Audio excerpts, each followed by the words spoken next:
Hello everybody and welcome back to another video. It's been a few days, so thank you for tuning in. My name is Tom from 61 Networks. Thank you for joining me in my home today. So I was doing some research again because it's been a few days since I've checked in with you guys, and I found an article on CNN Business that was written pretty much, Monday, December 13th. So it's, from a few days ago. And I flagged this for further review. I was pretty busy the last 2 days, so I didn't really look at this until today. But the title of this article is essentially GM may be stuck with the Bolt, even if it makes sense to dump it.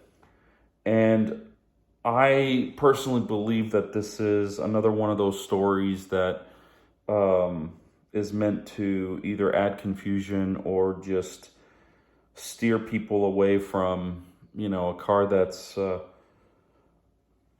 pretty much, I believe, to be the best car on the market today. But anyway, going through this article essentially rehashes the recall again, the cost and everything that has been already rehashed several times.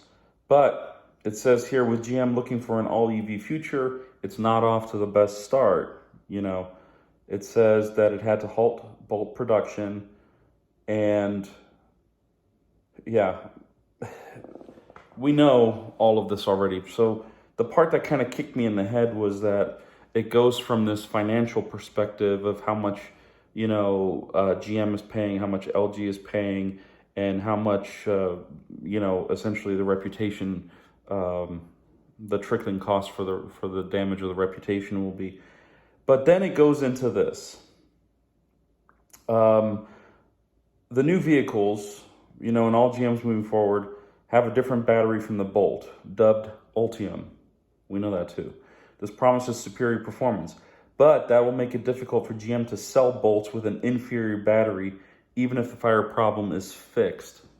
So that to me, makes it seem like, our Bolts, the Bolt EVs that are currently on the market covered under recall, as well as the ones that are repaired, are being looked at as inferior compared to things that are going to come out in years to come, right?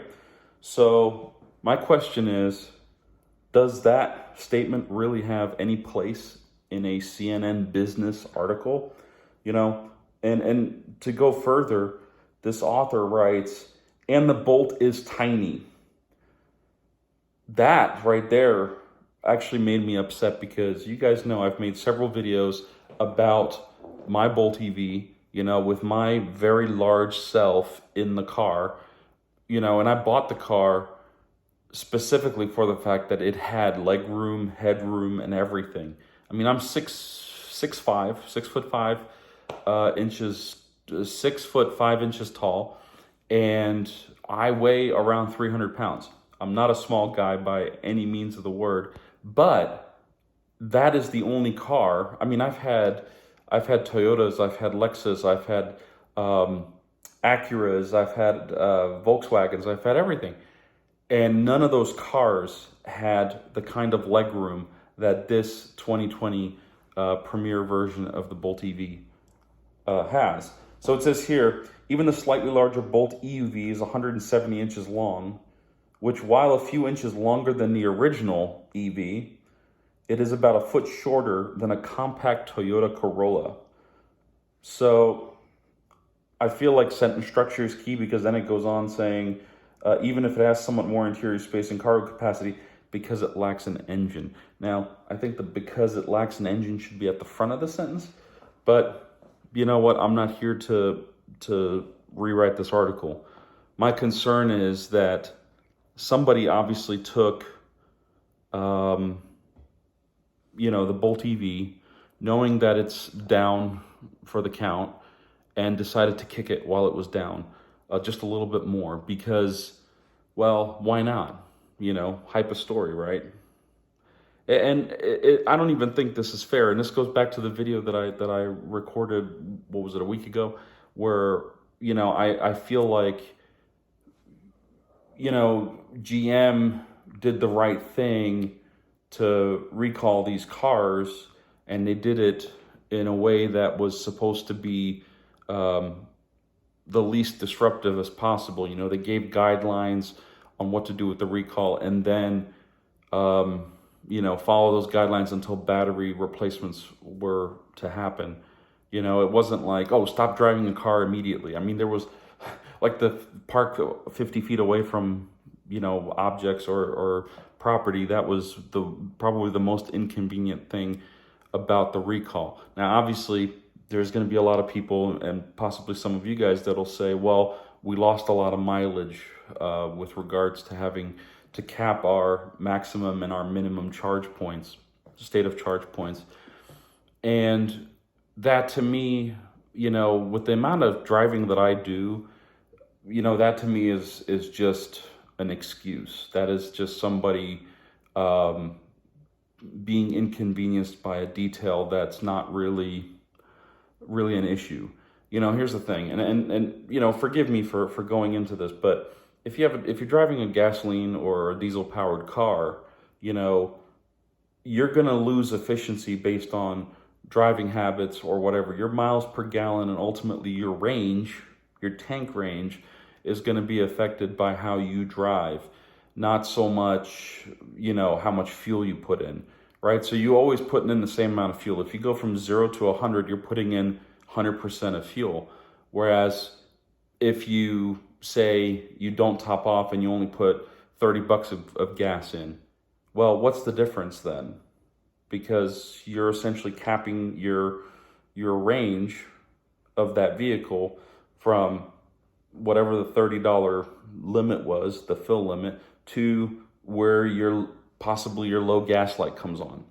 And that range is never going to be the same. I remember driving the RAV4 that I had. I had a silver 2000, I think it was a 2014 RAV4. We bought two RAV4s the same night when my old car was failing and I needed a new car. So my wife and I bought our RAV4s simultaneously, and we got a good deal on them. But first of all, my RAV4, being that it was older, got ridiculously worse mileage as my wife's newer RAV4. Same size, same dimensions, same weight, same everything. And it has to do with the fact that my foot is a lead brick when it comes to cars. Even this one. You know, I stopped looking at my miles per kilowatt hour because it doesn't make any sense to me. You know, I typically get 3. If I get anything above 3, that's icing on the cake. If it's 2.8, it is what it is. So, you know, going back through all of that, you're like, well, okay, so why are we talking about, you know, physical either dimensions or limitations or something when this article, first of all, is written on a business site for financial reasons, and then it goes into, you know, just the general opinions that, like even this woman from Edmunds, I don't know if you guys know Edmunds, and Edmunds is kind of the same as Consumer Reports for the automotive industry. And it says, it feels like the Bolt is a part of the category of EVs that is being phased out. You know, it's a big departure from the ones that we'll see in the next few years. So, isn't it conceivable that any vehicle or any vehicle manufacturer will somehow innovate on their current lines of cars, right?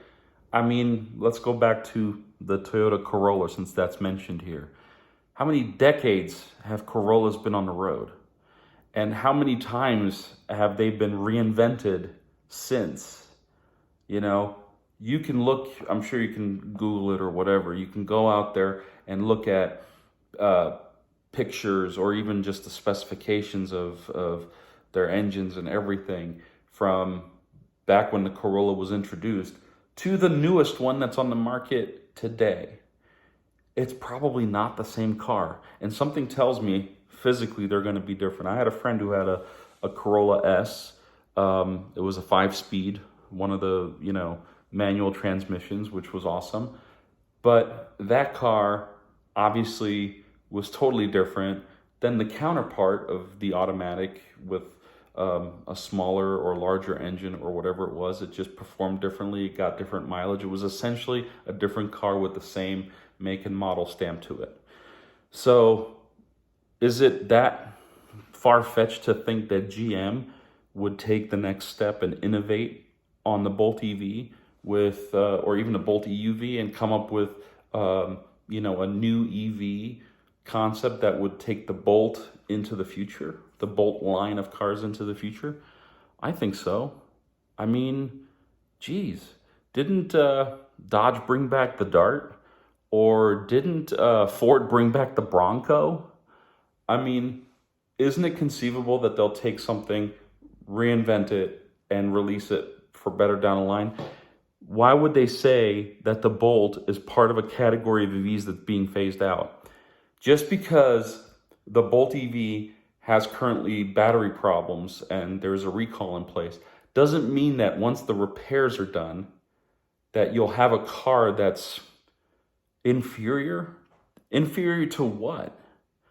We're talking about the future that isn't written. We don't know what's going to happen. We don't know what GM's going to do. GM might say after this recall's taken care of that, okay, we're done with the Bolt EV. Well, no, they're probably done with this battery technology. They're probably done with, the LG Chem, the technology for the battery. But they're not going to be done with the cars. They're not going to be done with the concept. They're not going to be done with everything. They're going to take the Bolt EV as it is, Bolt EUVs. They're going to address these issues. They're going to look at everything that's wrong with these cars. And the next line, whether it's the Bolt EV or the Bolt EUV moving forward, it doesn't matter, will have those things fixed. But the essence is still going to be the same car, just like the 2020 is different than the 2017 was. Larger battery, different technology, different interfaces, a lot of different things. A lot of technological under the hood changes were made between the 2017 line and the 2020 line. And all of that essentially tells me that this person probably never drove a Bolt EV and is just writing a hyped up story to punch GM in the face just one more time.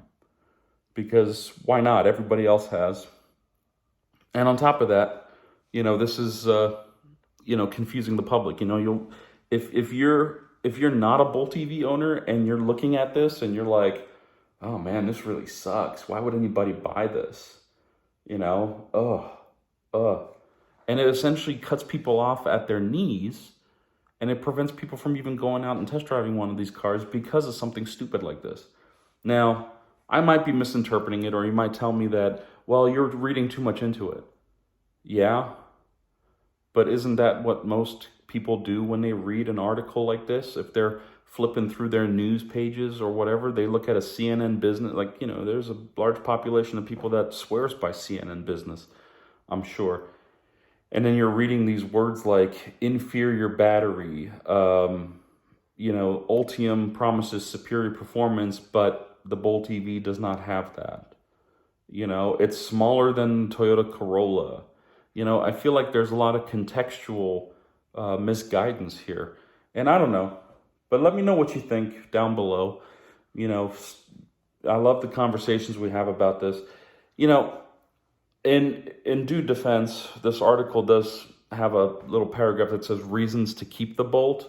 It talks about the starting price of $31,000, and it looks like the next generation of EVs that are due by the end of 2022 are aimed at a wealthier demographic, which kind of makes sense. Hummer EV is supposed to have a starting price between $80,000 and $110,000, while the Cadillac Lyriq starts at $59,000. And then the Silverado EV has yet to be announced, but it'll probably be in that range. So it helps GM to have a lower priced vehicle for the EV market, so to go with the higher priced Model 1s. So, but keep in mind that rivals such as Ford, Volkswagen, and Tesla are now offering EVs for less than 45,000 starting price. Keep in mind, my 2020 Premier was 44,000 out the door. So, you know, it is what it is. But you know what? I'll be honest with you. I've looked at all of those cars. I looked at the Mach-E. I looked at the ID4. I looked at a Tesla Model 3. And, you know, besides the ordering and wait times to get them, it is just not my style, not my vehicle. You know, I like everything that the Bolt EV has to offer. And I do not believe that, you know, a lithium ion battery is going to be inferior for whatever reason. If another battery comes out in a year or two, or even the Ultium technology, if that's has better capacity or just better safety, better reliability, whatever, that doesn't make the current lithium ion battery inferior. It's not like it's a one-time use battery. I mean, they could have easily put a nickel metal hydride battery in there, or a nickel cadmium battery, one-time use, or alkaline batteries that you have to dump at the end of your drive session, you know, something stupid like that. Those are inferior technologies. You know, there was an article that I read today on, I think it was on Instagram, where they were talking about, you know, it was a poll-based topic that basically the poster said, you know, is it time that we all worldwide eliminate single-use batteries and go strictly rechargeable, reusable batteries? And I think 96% of the pollers that were polled or that responded to that post said yes, absolutely. You know, for the cost and for, you know, the convenience of being able to fully charge a lithium ion battery or whatever, it's, you know, you can't beat that. You know, obviously there's a argument to be made about, you know, conventional alkaline batteries, but, you know, that's not for this video. This video is literally about that article demeaning GM, the process, the Bolt, the recall, and everything. So go down below, let me know what you think. You know, forgive my frustration. I just feel like the last few weeks I've been doing nothing but sifting through people punching GM in the gut. And it's really, you know, it's really rough. But you know what? I will leave that there. Like I said, you guys go down below. Let's have a conversation about this. Let me know what you think. This article will be copied and pasted down below as well for your reference. So until next time, thank you for watching.